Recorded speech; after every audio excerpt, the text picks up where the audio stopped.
अस्सलाम वालेकुम dear students, मैं हूं नासिर अब्बास, आपका फिज़िक्स टीचर। आज बच्चे हम नेक्स्ट लेक्चर स्टार्ट करेंगे formation of virtual image by converging lens. और याद रखिएगा, ये हम सबसे इम्पोर्टेंट टॉपिक कर रहे हैं इस चैप्टर के, और इसको अच्छे तरीके से आपने याद करना है, प्रैक्टिस करनी है, बस अंडरस्टैंडिंग होनी चाहिए और कीवर्ड याद रखना है। आज का कीवर्ड क्या होगा कि आप पहले हेडिंग को देखें, क्या है, formation of virtual image by converging lens. ये कन्वर्जिंग लेंस क्या होता है बच्चे? ये कन्वेक्स लेंस ही होता है। इधर आप लिख लीजिएगा कन्वेक्स लेंस। और जो डाइवर्जिंग लेंस होता है वो कनकेव लेंस होता है। ये हम पहले भी डिस्कस कर चुके हैं। अब इसमें क्या हम एक अगर ब्रेनस्टॉर्मिंग करें कि इसमें क्या सीखेंगे, इसमें ये सीखेंगे कि बच्चे वर्चुअल इमेज बनता कैसे है, क्या कंडीशन है उसकी, और उसकी रे डायग्राम कैसे होगी। फिर हमने इमेज की नेचर को देखना है कि वो इमेज कैसा बनेगा, उसकी नेचर रियल वर्चुअल कैसा होगा, ये देखना है। थर्ड पे हम देखना कि ये क्यों करना चाह रहे हैं, हम फॉर्मेशन ऑफ वर्चुअल इमेज क्यों बनाना चाह रहे हैं, मकसद क्या है, रीज़न। वो बच्चे इसकी ये रीज़न है कि हम अपनी डेली लाइफ में अपने लिए चीज़ों को आसान करना चाहते हैं। मतलब हम इसकी एप्लीकेशन ढूंढेंगे, हम उसमें इसको यूज़ करेंगे। जैसे कि हम मैग्नीफाइंग ग्लास होता है उसमें ये यूज़ करते हैं। कन्वेक्स लेंस, जैसे पामिस्ट होते हैं ना बच्चे, पामिस्ट क्या करते हैं, वो ऐसे हाथ की लकीरें देख लेते हैं एक लेंस लगा के, तो वो मैग्नीफाइंग ग्लास होता है। असल में वो कैसे करते हैं, ये ऑब्जेक्ट है और ऑब्जेक्ट को अगर यहाँ पे लेंस है तो लेंस के फोकल लेंथ के अंदर रख देंगे। अगर फोकल लेंथ मतलब कितना है, 15 सेंटीमीटर है, तो लेंस, आप मार्कर को लेंस समझें। जैसे ये मैंने एक दिखाया भी है, ये देखिए ये लेंस है और ये ऑब्जेक्ट है, तो ये इसकी फोकल लेंथ यहाँ पे लेफ्ट, ये 15 सेंटीमीटर है, तो लेंस और फोकल लेंथ के बीच में ऑब्जेक्ट को रखेंगे तो ये मैग्नीफाइड इमेज बनेगा बच्चे। यही इसका आज का कीवर्ड है कि वर्चुअल इमेज कब बनाना है कन्वर्जिंग लेंस से, when object is placed between lens and it's focal length. बस बात ख़त्म हो गई है। तो ये बच्चे आपने लिख लेना अपनी वर्डिंग में इधर। नेक्स्ट बच्चे, ये हमारे आज 3 टास्क हैं। यही पर्पस है कि जब भी चैप्टर को कोई टॉपिक पढ़ा करें बच्चे, आप उससे पहले देखा करें कि क्या पढ़ रहे हैं, फिर होगा कैसे, फिर करेंगे कैसे ये काम, और फिर इसका पर्पस क्या है, क्यों पढ़ रहे हैं, क्योंकि इसको हम अपनी डेली लाइफ में अप्लाई करते हैं। इस वजह से जैसे कि मैंने आपको बता दिया फॉर्मिस्ट ऐसे करते हैं। तो ये स्टार्ट करते हैं। सबसे पहले क्या करेंगे, for convex lens to produce the magnified virtual image, object should be placed within the focal length of the lens. यहाँ तक बात ख़त्म होगी। आगे आप लिख सकते हैं एज शोन इन फिग। तो ये फर्स्ट कंडीशन है, जब वर्चुअल इमेज आपने बनाना है, कब बनेगा, जब आपने ऑब्जेक्ट को लेंस और इस फोकल लेंथ, लेंस और इसकी फोकल लेंथ के बीच में रखेंगे, कहीं भी रख सकते हैं, विद इन फोकल लेंथ आना चाहिए। तो इंशाल्लाह ये क्या होगा बच्चे, इससे वर्चुअल इमेज बनेगा। अच्छा, ये कंडीशन बनाने के बाद फिर आपने क्या करना है, इन दिस अरेंजमेंट, अब अरेंजमेंट लिखें। अरेंजमेंट क्या है बच्चे, मतलब आप फिगर की हेडिंग रे डायग्राम डाल दें, फिगर की हेडिंग लगा दें।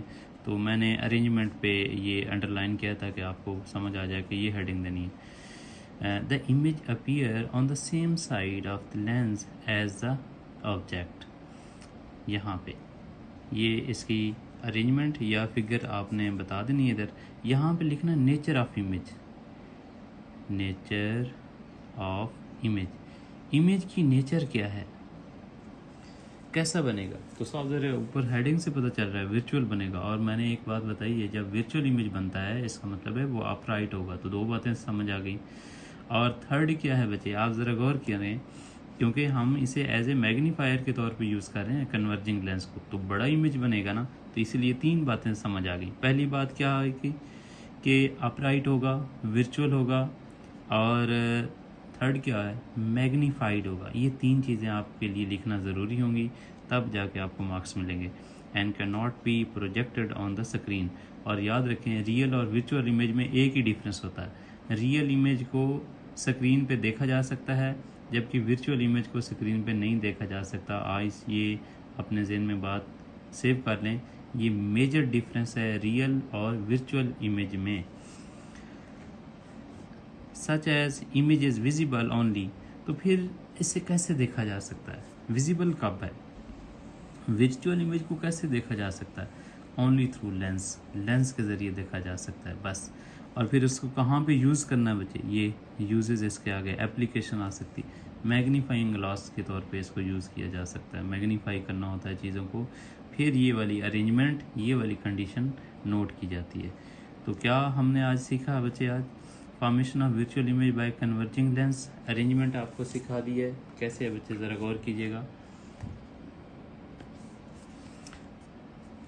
प्रिंसिपल एक्सिस ड्रा किया, आपने लेंस को प्लेस किया, लेंस को प्लेस करने के बाद इसकी फोकल लेंथ नोट कर ली, दोनों साइड पे सिमिलर है, सेम डिस्टेंस होता है। नेक्स्ट आपने ऑब्जेक्ट को आप प्लेस करना है। तो आज आप बनाना चाह रहे हैं वर्चुअल इमेज, जो ऑब्जेक्ट को लेंस और फोकल लेंथ के बीच में रखेंगे। यहाँ पे किसी भी प्लेस जगह लोकेट कर लें, पॉइंट वहाँ पे रखेंगे, होना इसके बीच में चाहिए। तो इसका लार्ज वर्चुअल मैग्नीफाइड इमेज बनेगा और सेम साइड पे बनेगा, लेंस के लेफ़्ट साइड पे बनेगा। और याद रखें, लेंस की लेफ़्ट साइड पे जब इमेज बनता है तो वर्चुअल ही होता है, मैग्नीफाइड होता है। तो हमें इसकी नेचर का भी पता चल गया। नेचर का मतलब होता है वो अपराइट है, मैग्नीफाइड है एंड सो ऑन, ये वाली चीज़ें।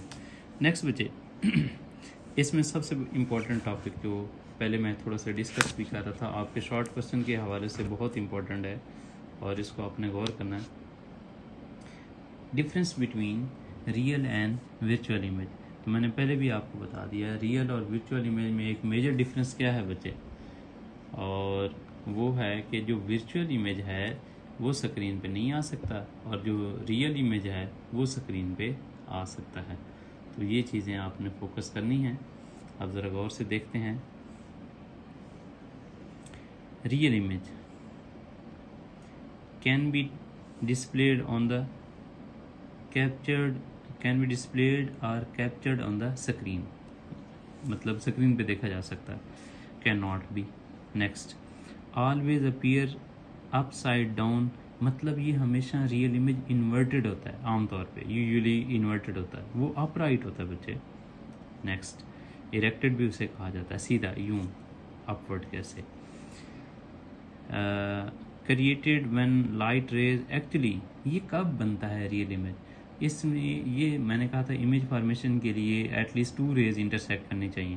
तो ये इमेज तब बनता है जब रेज एक्चुअली इंटरसेक्ट करें, और वो एक्चुअली इंटरसेक्ट नहीं करती बल्कि हम उसको ट्रेस करते हैं खुद से, और वो लगता है कि वो रेज वहाँ से आ रही हैं लेकिन एक्चुअली आ नहीं रही होती।